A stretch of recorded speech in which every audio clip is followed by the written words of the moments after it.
Here in the Villages so far, people are coming out there ready for President Donald Trump to arrive. Now, the event is happening here at the high school behind me. This is the Villages High School, a charter school. The sign says "Welcome President Trump" there, the digital sign. And there is a holding area just a little bit past this campus where people are already lining up here on the campus in Middleton. This is a community inside the Villages. Everything gets going at noon when people can start going inside. It is first come, first served, but you've had to make an RSVP on the GOP website and get a QR code even to get into that area, the secure holding area, before everything gets started. Now, the President's Day begins very early this morning. He's going to receive an intelligence briefing in D.C. around 10 a.m. It's about a 2-hour flight here, so the President will likely get into Central Florida sometime this afternoon. The doors, again, open here at the school at noon, and you do have to RSVP for the event. This is likely something that's already packed out, and it's first come, first serve. So even if you got an RSVP at a QR code, it doesn't mean you're going to get in. There is security here, and we want to let you know it's TSA style. It is a checkpoint that you'll pass through with security, and there are no bags allowed. The big moment when the President speaks, that speech is set for about 3 o'clock this afternoon here at the school.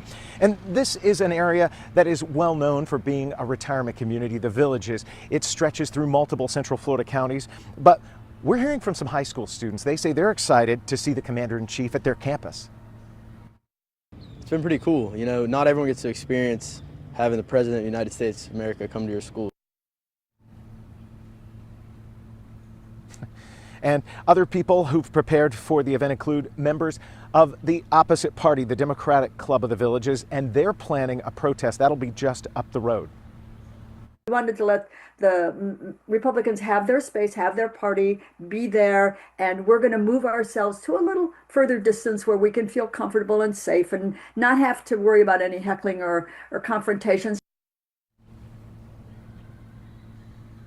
And we are expecting the President to touch on a number of topics.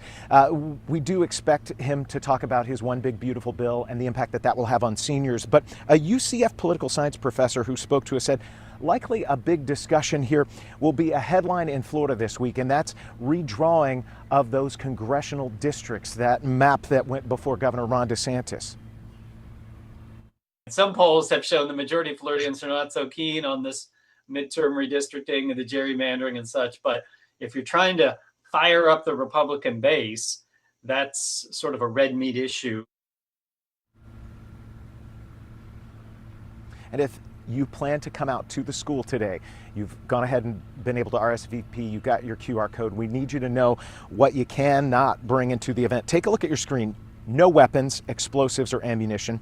Toy guns are also banned. Glass, thermal, and metal containers are prohibited, as well as any aerosols, no laser pointers, and no drones. Any animal other than a service animal is not allowed, and no motorized scooters or bikes will be allowed here. Bags, balloons, coolers, selfie sticks, all need to be left at home.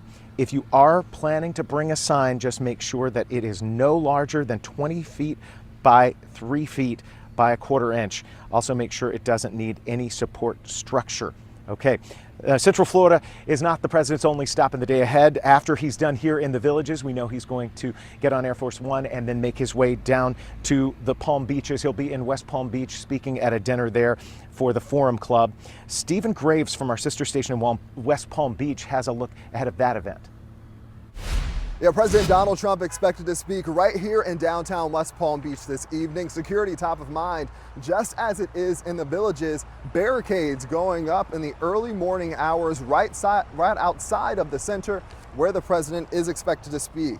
In fact, there was a security incident in this area just yesterday. A U-Haul truck parked near right here shut down the area for hours. A bomb squad called in after a dog alerted them to the truck. Turned out to be a false alarm though, and the scene was cleared. But it does show how top of mind security is right now, especially after Saturday's incident at the White House Correspondents' Dinner in Washington, D.C. So again, President Donald Trump expected to speak around 6:15 here to a nonpartisan public affairs group that starts around 6:15.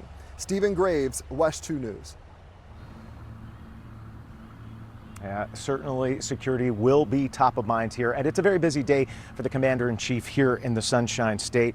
Everything gets going for the president's public appearances right here in Sumter County at this high school behind me. We're going to bring you coverage of the president's visit all day long here on WESH 2 News on air and online. For now, we'll send it back in the studio.